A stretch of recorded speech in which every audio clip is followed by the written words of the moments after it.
दुनिया का हाल बहुत बुरा था। अमेरिका जैसे देशों में भी मजदूरी के घंटे तय नहीं थे, है ना। अमेरिका आज की तारीख में अपने नागरिकों को सबसे ज्यादा सुविधा देने वाला देश है। मजदूरों के काम के घंटे तय नहीं थे, लेकिन काम के घंटे तय कराने का तमाम यूरोपियन देशों में, वहां से लेके भारत तक धीरे धीरे लोग संगठित होना शुरू हुए। शिकागो में 1886 में मई के महीने में 3 मई को 1886 में बड़ा भारी क्रांति हुई। हजारों लोग मार दिए गए। उस समय के नियोक्ताओं ने मरवा डाला लोगों को, खून के नाले बह गए। कांग्रेस के तत्कालीन अध्यक्ष, उस समय भारत गुलाम था, उन्होंने AITUC all India trade union Congress की स्थापना की। लाला लाजपत राय, ट्रेड यूनियन कांग्रेस की स्थापना हुई। इसके बाद सब जेल चले गए। इसके बाद कम्युनिस्टों ने कब्जा कर लिया उस पर, एटक पर। इसके बाद फिर इंटक बना, इसके बाद PMS बना, और इसी के पहले अंग्रेजों के रहने के दौरान ही trade union act 1926 trade union act 1926 पारित हुआ। ट्रेड यूनियन एक्ट 1926 पारित हुआ का मतलब मैं क्यों कहना चाहता हूं आपसे, अगर ट्रेड यूनियन इतनी खराब चीज होती साहू साहब, तो अंग्रेज ट्रेड यूनियन न बनाते। ट्रेड यूनियन बनाने का अधिकार अंग्रेज देके भारतवासियों को न जाते। और देश स्वतंत्र होने के बाद श्रम मंत्रालय भारत सरकार न बनाती और तमाम कानूनी अधिकार ट्रेड यूनियन के लोगों को न देती। इसलिए जो लोग ट्रेड यूनियन को बहुत कम जानते हैं, या कहिए अधकचरा ज्ञान बड़ा खतरनाक होता है ना, अधकचरा ज्ञान बड़ा खतरनाक। अपन अगर मान लीजिए हाथी को दे, नियोक्ता को मानना चाहिए, तब जाके उद्योग की उन्नति होगी और कर्मचारियों का जीवन स्तर सुधरेगा। बहुत सी बातें हैं, हम बीच में आएंगे, आप लोगों के साथ बैठेंगे। कुछ लोगों की, कुशवाहा जी, सोनू जी, लोगों की, जैसे हमारे माननीय वकील साहब ने, राजेश चंद साहब ने कहा, लोगों को प्रशिक्षण दिए जाने की आवश्यकता है। आपको अपने कानून पता होने चाहिए, आपको अपने अधिकार पता होने चाहिए।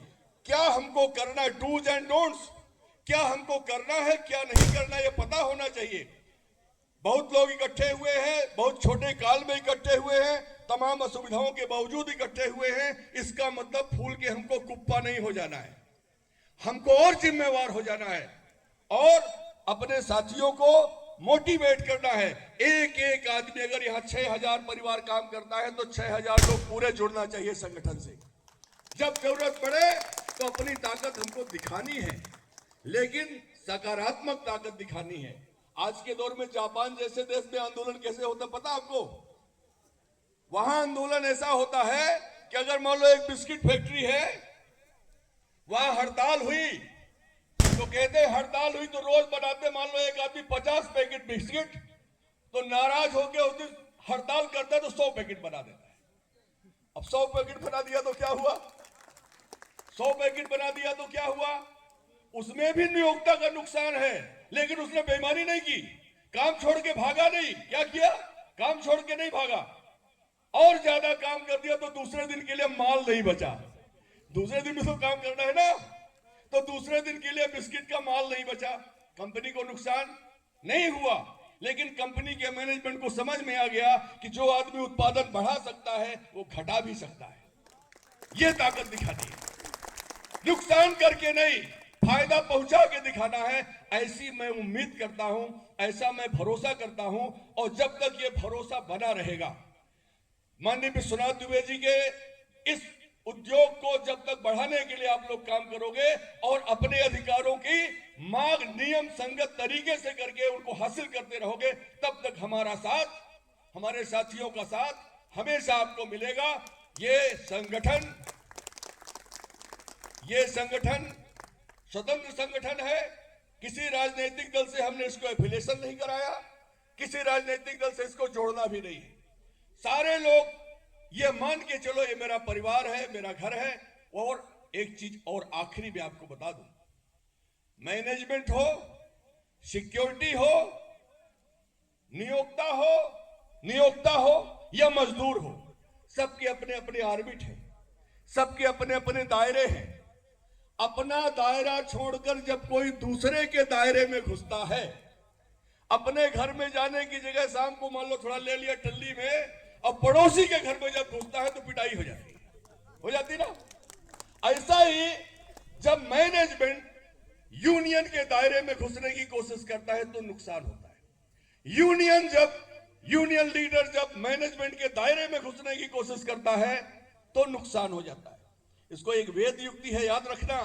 कहते संगच्छध्वम संबद्धध्वम संवे मनांस जानताम देवा भागम यथा पूर्वे संजनाना उपासते। माने जैसे ये सृष्टि चलती है, जैसे संसार चलता है। संसार कैसे चलता है? सूर्य अपने गति से चलता है, चंद्रमा अपनी गति से चलती है। चंद्रमा को कब उदित होना है चंद्रमा जाने। सूर्य नहीं कहता कि परसों मैं आ रहा हूं तू रुक जा अभी। तारे नक्षत्र ग्रह कोई एक दूसरे के ऑर्बिट में नहीं आते, एक दूसरे के मार्ग में बाधक नहीं बनते। इसीलिए सृष्टि बहुत बढ़िया चल रही है। और जब कोई बाधक बनने की कोशिश करता है मनुष्य, तो कोरोना आ जाता है ना। जब बाधक बनने की कोशिश करते हैं तो ऐसा ही मैनेजमेंट, सिक्योरिटी, आपका नियोक्ता और मजदूर, ये जब एक दूसरे के ऑर्बिट में बीच में आएंगे तो कोरोना आ जाएगा। आपको नहीं लाने देना है, ये आपकी जिम्मेवारी है। इस यूनियन को बढ़ाओ, संगठन को बढ़ाओ, प्रतिष्ठान को बढ़ाओ और अपने सारे अधिकार पाओ। यही हमारी शुभकामनाएं हैं, यही हमारी शुभेच्छा है। इसके साथ ही अपनी बात समाप्त कर रहा हूं। धन्यवाद। जय हिंद।